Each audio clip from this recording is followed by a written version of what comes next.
Hello, listeners. My name is Charles Scott. The program in which you're about to listen to is called Can We Talk? We come to you on a weekly basis, and here we are again this week. I'm here with my son, Charles Scott Jr. How you guys doing today? And remember my father, even though he said weekly, you can look at us anytime. Look up online, YouTube, Facebook, TikTok, Twitter. Just type in Tri-State Realty, Can We Talk? Got at least 60 episodes now you can watch. And all of our episodes, we try to give you different subjects every different week. We talk about the credit, we talk about buying a house, renting an apartment, programs that can assist you, grant programs, where to find the money, the current events, some of the things that basically will help you in your everyday life. So we watch it so you don't have to. Remember, we are watching the news every day. We're practicing real estate every day. We're seeing what's changing, and tell you the truth, when you watch it on the news, that means it's a little bit too late. It means it's already happened here in the real world. So we're actually a little bit step ahead of the news, I'll say. A step ahead, we try to analyze what's going to happen. We don't have a crystal ball, but we try to analyze what happened in the past and some of the things that will happen in the future, so that when you make your financial decisions, we're not financial advisors per se and licensed in that, but we can give you, what makes sense makes sense. Exactly.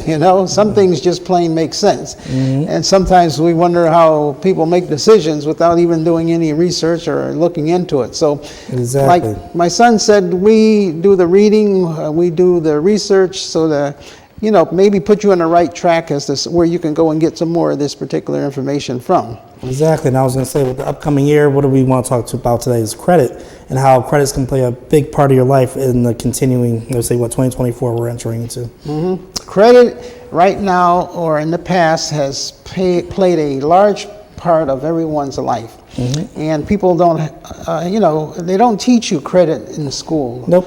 They don't teach you credit in high school, college. High school, middle school. They don't teach you any of them. they don't teach any. And credit, it amazes me, credit is one of the things that rules your entire life and is a huge part of your life. Very true. People that make all the money, number one, they don't use their own money, they use credit. Mm-hmm. And you've got to know how credit works in order to, use the credit. So today we're going to tell you a little bit about credit, some of the things that you can do, and why it affects your life. To recap, again, my name is Charles Scott Sr., and this is my son, Charles Scott Jr.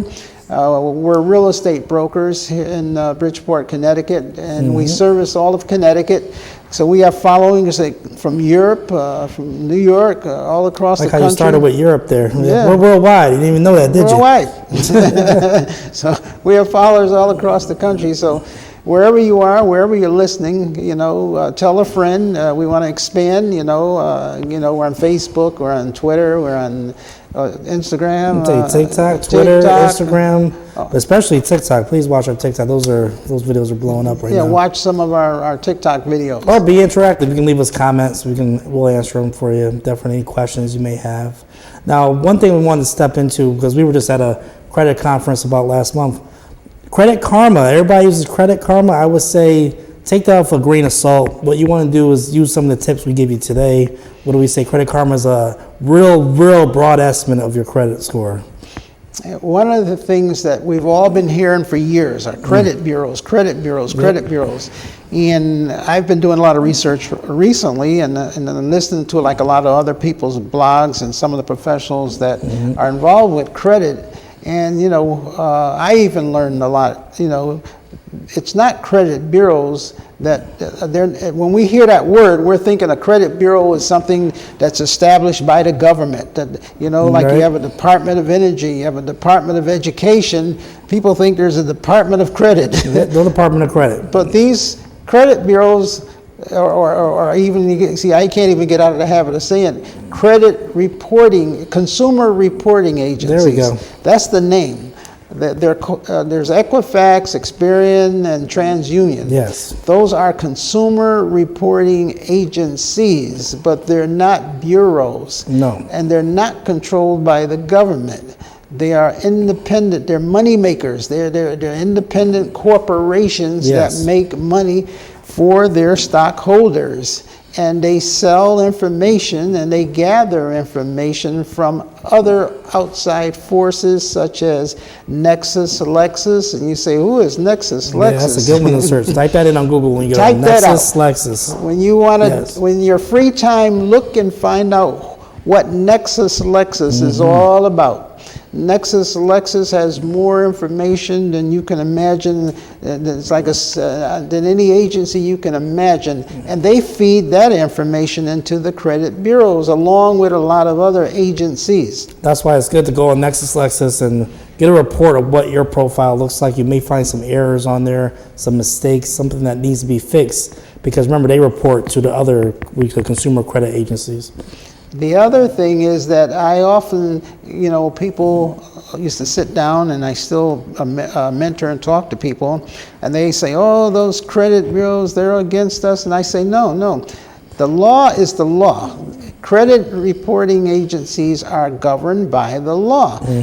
The thing is that most people don't have an education of the law or an education as to how these agencies work. Exactly. If you know how they work and you know what they can do and what they can't do, they were embodied by Congress, and the Congress has laws, the Fair Credit Reporting Act, which empowers the average citizen, the average person out there, to be able to get fair and accurate information. The words are fair and accurate. That word accurate is the main thing that governs the information that they get. And in a lot of cases, you may get denied or you may have problems because the information given out is not accurate. Yeah, how about that? So remember, you may have a unique name, but you never know. Type on Facebook your name. You'll see about a couple of hundred people in the United States or world that have the same name as you. Sometimes these credit bureaus or credit reporting agencies, they get confused. And let's say someone has your name didn't pay their card note. Well, if that goes on your credit. So it's always good to check your report, make sure that everything's okay. The main thing is that you have to check and make sure that that information that is given to the credit reporting agency is accurate. Yes. And the first step is you have to get a copy of your report. And you can do that at annualcreditreport.com. You get one free report per year. Now remember, you may go to this website and say, where's my scores? That's totally different. We want you to start with your annual credit report. See what's on there. See what debts you may owe or may not owe. And I got information about that this week because I did a lot of research on credit. Now, FICO is not part of TransUnion, Equifax, and Experian. They are not controlled, owned, or part of that. That's why when you get copies of your credit report, you do not get the FICO score because that's a completely different company. Most people think, well, I'm going to get my credit report and my FICO score. No, they're all separate of each other. They're competitors. Exactly. They compete against each other, and they make money separately. Now, one of the things I found out when people get their credit report, the first thing they do is they go start looking for the creditors. And from what I learned recently is the first step is not to do that, but to look at the top of the credit report and make sure that, first of all, your name is, like Charles just said, spelled accurately, because the credit reporting agencies work on algorithms. It's not one person sitting there reviewing 100 million credit reports. AI, robots. These are computers. And the computer, anything that the computer can get confused with lowers your score. When there's discrepancies, that means, okay, we got to do some research. We got to be cautious because we don't know about this person. So if your name is incorrect, now you might say, how's my name incorrect? Okay, let's say you go to apply for something at Walmart, one of the big box stores, or whatever it may be. Let's say your name is Charles Johnson. So they say, what is your name? My name is Charles Johnson. Maybe the clerk heard Charles Jensen. So she writes Jenson, not John. So now you don't catch it. No one catches it. You get your credit card or whatever, so you're good to go, or whatever you bought the item. Now, when they checked your credit, they put it in as Charles Jensen.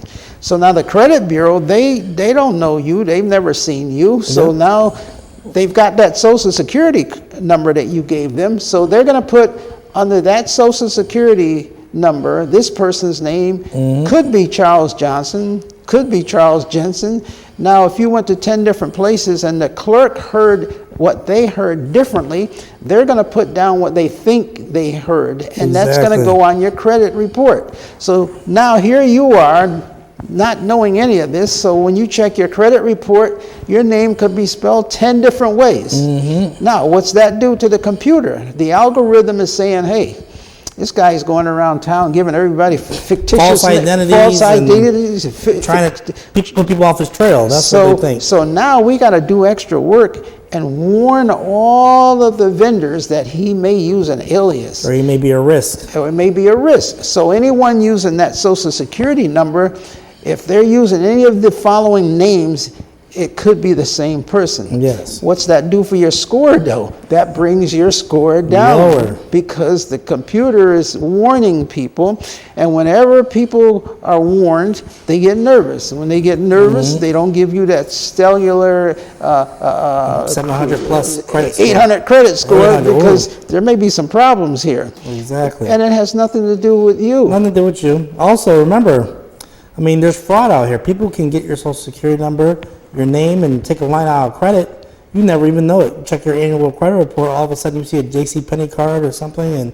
you never even shopped there before. So remember, your credit score may be going down, even though you're paying your bills. You know something may be up. You might want to check your annual report. Exactly. The other thing I found out is that what plays a great part of your a greater part in your credit score is where you live. And they explained that. And I went to all of these different people that were mentoring and teaching credit restoration, and they all came back to that one thing: address. The address on your credit report plays a large part of what your score is, and they explain why. Because if you lived here and you live there and you live here, and let's say, now don't forget the credit agency has all the addresses, maybe the last 20 years. At least. So you got like 15, 20 different addresses there. So they said if someone loans you money, let's say someone loans you $30,000 for a car. Now, what happens is that your score comes down when you have a lot of multiple addresses on your credit report. Yes. Because if they go looking for that car, they're like, okay, we got 30 addresses. You're like, where does he live at? Where does he really live at? Is he living here? He living here? Is he living there? Plus, it shows that you're not stable. You're all over the place. You're a year here, 2 years here, 5 years here, 6 years here. So with that instability, the computer automatically downgrades your credit score because you have all these different addresses. And you said, what's the solution to that? How do they fix that? Now, here's what they've got to do. And this is what, this is what I was taught, and one of the things they said, write a letter. I'm going to stop you right there. You see, you said write a letter. When you go to these websites, Experian, TransUnion, Equifax, right on the front page at the bottom, it has a form you can fill out for discrepancies. So if it's on the front page, you know there's plenty of discrepancies that go through these bureaus. So you know that even though he says write a letter, it's a form you print out, you put your complaint, your name is pretty much straightforward. So don't get intimidated. We're not talking about a blank piece of paper. It's an official form. And notify them that I recently got a copy of my credit report, and I noticed that there's different addresses on there. And you notify them that this is my address, this is my address, this is where I reside at, all my mail goes to this address, I do not live at those other addresses, so that they can remove those addresses from your credit report. So that now, when it, I used to deal with the mortgage companies, and they would say, we've got to have what they call a credit reset. And I used to say, well, what's a credit reset? They'd say, well, we need a 620 credit score, and this person right now has a 600 credit score. So there's a program that they use that they can credit defrag. It's almost like when you got a computer and you want to you go in and clean it up. They can take that program, put your information in there, send it to the credit bureaus, and it just goes through there correcting things. Sweep, I'll call it. Sweeps it. In other words, you're not disputing that you don't owe a bill or that you do owe a bill. But all it's doing is just taking information, that all these bits of information that you have in your credit report, and correcting that information, which in turn tells the algorithm, oh, this is a much cleaner file. Let's add 5 points here. Let's add 10 points here. Oh, he just picked up another 5 points here. So within a matter of days, just because you corrected items, now your credit score goes up 10, 20 points, and that can make or break a mortgage. Definitely. It could make or break a mortgage, and on top of that, give you a lower interest rate that you are going to be borrowing from. Exactly. So these are some of the things that I found out about the credit. But the main one was that I found out that there are not credit bureaus. There's credit reporting agencies, and these agencies are profit. They're corporations. Oh, they're for profit. They're for profit. That's why when they get your information, they sell the information. They sell it to what they call their vendors. And the vendors join the credit bureau, millions and millions of them. Yes. And they use these credit agencies for some of everything, for giving you life insurance, for car insurance too. Car insurance. People don't realize Lexus tracks everything. That was the other thing. You just mentioned something there.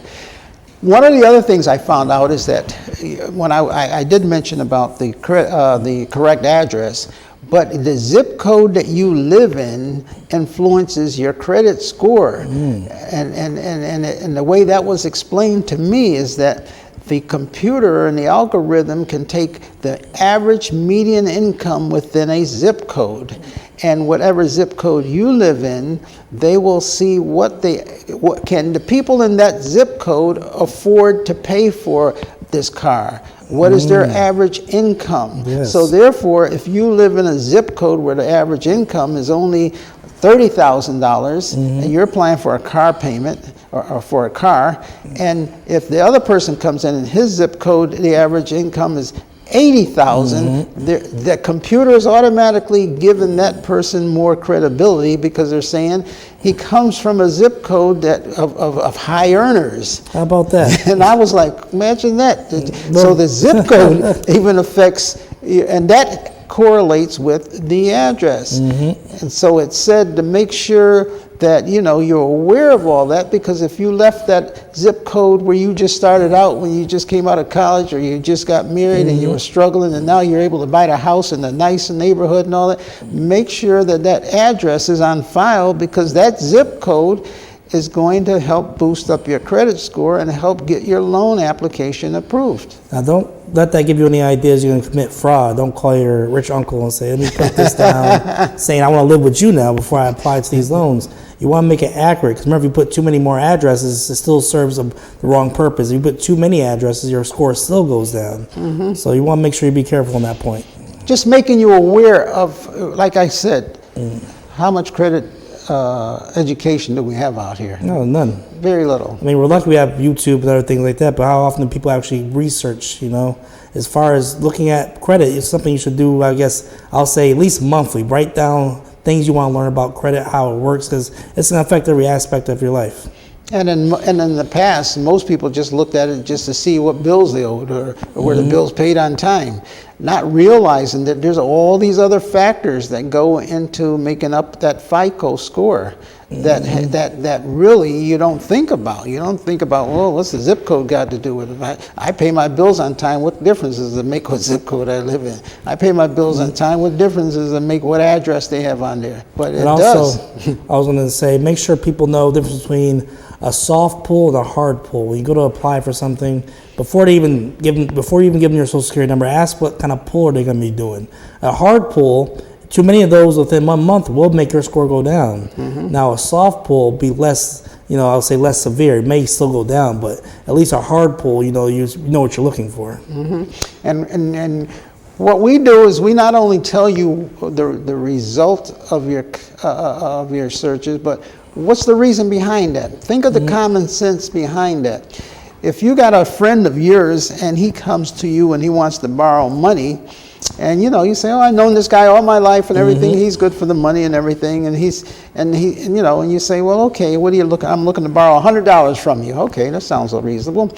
And then he says to you right after that, I've already been to 10 people and they already denied me. Yeah, how about that? So That's you're a the social credit you're the score. 11th person. So and you're like, oh, wait a minute now. If you've already been to 10 of our friends and they said no, they must know something that I don't know. Mm-hmm. So that's what happens when you have inquiries on your credit report. Yep. It says to that person that you're asking for money, this person's been searching with a whole lot of other people trying to get money too. And so one thing about the credit report or the credit report that you get, it doesn't tell you whether or not the person was approved or not. Exactly. It just tells you that they inquired. That's why, not to interrupt you, but that's why we tell people who are looking for a house or under contract, don't go stop shopping for the furniture or the car until after everything's done. Because even if you go shopping for it, when you walk into that furniture store, they're going to ask you for your information. When you go to that car dealership, they're going to ask you for your information. And while you're looking at the fancy furniture and the cars, they're pulling your credit. They're looking at your record. Mm-hmm. Now, when you go to the day before closing and the bank runs your credit again, they're going to say, were you shopping for furniture and a car in the middle of escrow? Yeah, what happened there? Maybe we shouldn't finance this deal. Well, what happened there? You're planning on taking more debt out after the biggest debt of your life, this house purchase? Oh, you're questionable now. And tell them what's even worse. You say, oh, yeah. I did buy $10,000 worth of furniture, but they told me my first payment isn't in for 18 months. That's after I close on the house. So my debt to income ratio, my bills are still the same. Nothing's changed because those payments don't start until 10 months from now. Guess what? The bank's going to say, oh, no. Now that you've signed that contract, we are going to use that against you. That's debt against you. Because that's $10,000 that you owe that you didn't tell us about. Yep. Because you didn't tell us about that. Now you don't qualify for this house. Even if the payments start 18 months from now, remember that's debt, future debt. Mm-hmm. It's going to impact your mortgage or what your ability to pay. So the bank definitely takes concern with that. I had a mortgage person recently told me that one of his clients went out and bought a car prior to the closing, and they had to go out and get a gift from one of their relatives to pay off that car. How about to that? Qualify for the mortgage. And a gift, remember I said not a loan, a gift. A gift. That meant a relative agreed to pay off the car and not ask for the money back so that person could qualify for that mortgage. That had to be paid off. That's paperwork you have to fill out. It has to be like a gift letter. It has to be official. They cannot come after you. They can't even file small claims afterwards. It's money given from one relative to another, basically for free. It's a gift. So like I said, they do not teach credit and how to establish credit in high school or in college. I guess maybe if you go to Wharton School of Finance, I would hope that they would teach it there. I don't think they even do it there. Because a lot of those people graduate from college and they come out and they end up in bankruptcy. Exactly. And they are brilliant minds, but they still don't have anything. They don't know how to. They're not into financing. Exactly. So it's very true to keep your credit. Keep an eye on it. There's plenty of apps out there. Be careful. Some of these apps charge you monthly. But remember, you can just go online, annualcreditreport.com, and I think there's another one, myfico.com, that shows you the 3 scores, exactly what is on your report. But get a copy of those, and then also, more than anything, just research your own credit. Research what's on those reports. Go through it with a fine-tooth comb, and don't do it just one time, because something you can go through there today and something can come on there tomorrow. Like you just said, sign up for some of those